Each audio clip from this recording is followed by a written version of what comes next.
back to the black hole with OG Vibe. Now, today's going to be a very special episode because we're going to talk about a pretty sensitive topic here. But I think it's very important to talk about because, we want to see a little bit of change. I feel like we want to see a little bit of change in this area in the world. So here's the topic. Is our definition of religion inaccurate? So is our current definition of religion inaccurate? So stick around because that's what we're going to ask today. Alright. So, religion. It's pretty tough. Let me start off with a definition. So, Google's definition is the belief in and worship of a superhuman controlling power, especially a personal god or gods. Ideas about the relationship between science and religion. Okay, so that's the definition of religion in Google's sense. Idea of God or gods. Okay, I guess. Okay, so the reason I feel like that is not the best definition is because it kind of strong arms you into just keeping that. It kind of strong arms you into saying, you have to believe in a god or gods in order for you to practice a religion, or a superhuman force, in order for you to practice a religion. In my sense, I am, pretty much all those things. So it's is believing myself a religion? And if that's the case, we talk about narcissists and how there's grandiose narcissists and everything like that. So if you're believing yourself to that much of an extent, doesn't that make you some sort of grandiose narcissist? At the same time, shouldn't we also believe in each other? So it just goes into a lot. It goes into a lot. Actually, because of our current definition of religion, there is a negative effect that happened because of that, and we call this RTS, which stands for Religious Trauma Syndrome. And let me go ahead and read the definition here. Religious trauma syndrome. So it's what I found on Google. Religious trauma syndrome occurs when an individual struggles with leaving a religion or a set of beliefs that has led to their indoctrination.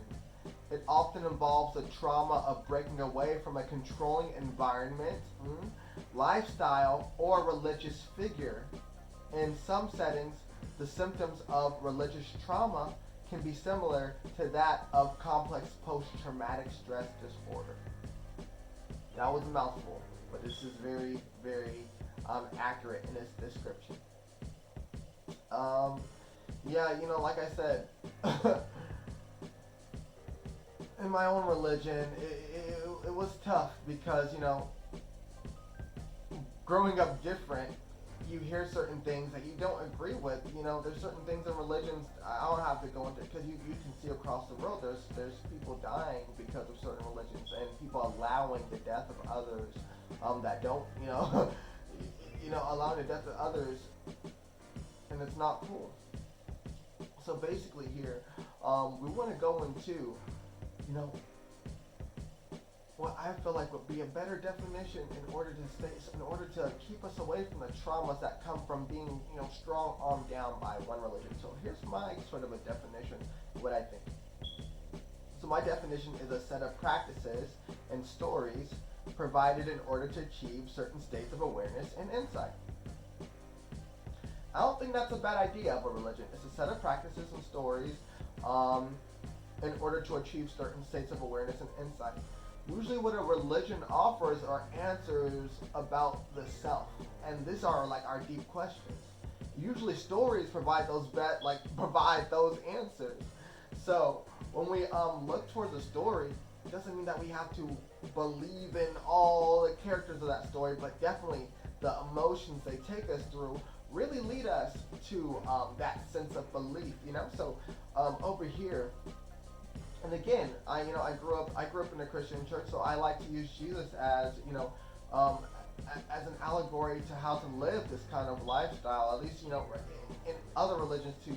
I love all types of religion. So for Jesus, he lived this kind of mysterious life. His entire life was a mystery, and that was so that you would ask the question, so you'd be led to come to those certain understandings.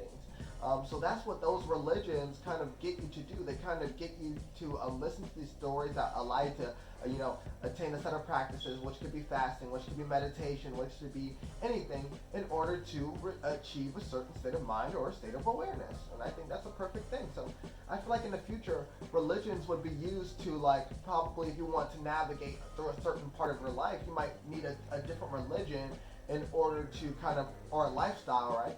That's what religions really used to be, different lifestyles, in order to kind of to achieve a certain state of awareness or being. Okay, so yeah, the belief comes in. So the belief comes in, when you decide to be inspired, by that story, and okay, I believe in this method. This method works for me. I believe in this method, so that's where the belief really comes in. So, it doesn't take belief in anything to reinterpret many religious texts as forces of energy or interactions with nature. And a lot on this channel I talk about communication. So when I say forces of energy too, as empaths we talk about the way that things make us feel. That's an energy. So a lot of the times these stories are about how they feel, and a lot of times they're in nature, or they're in certain states of awareness that they're able to communicate this. How can we communicate this unspeakable, unfathomable thing besides using nature to create a metaphor and allegory for what we're experiencing? So I invite you also to name these feelings and emotions and states of mind. Allow us, when we name these feelings and emotions and states of mind, it allows us to create our own stories of those experiences. And we can behold the similarities in which we communicate and feel the world around us. So when you begin to write your own type of story, when you begin to, put your own thing out, we can literally see the similarities between, wow, you came to that same understanding. That's so cool. I wonder where that comes from. And, we can sit on that, we can talk about that, and we can create an even more accurate, more beautiful description of that until it becomes a beautiful science, of course. But, yes. So yes, let me go back to that definition of religion I said, which is, my definition would be like a set of practices and stories provided in order to achieve certain states of awareness and insight. So today I invite you to become more religious. Become more religious by exploring religions outside of your comfort zone and understanding one another for who we are as humanity.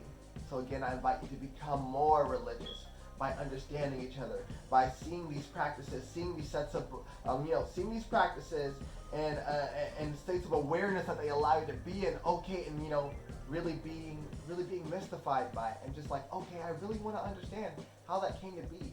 Be more religious. How about that? All right, you guys. Hope you guys have a beautiful day. This has been the Black Hole with OG Vibe. Again, the question today was, is our definition of religion inaccurate? So if you enjoyed today's video, go ahead and leave a comment. Thank you so much for watching the channel. I hope you guys have a good one. Don't forget to subscribe and like, and I'll see you around. Bye.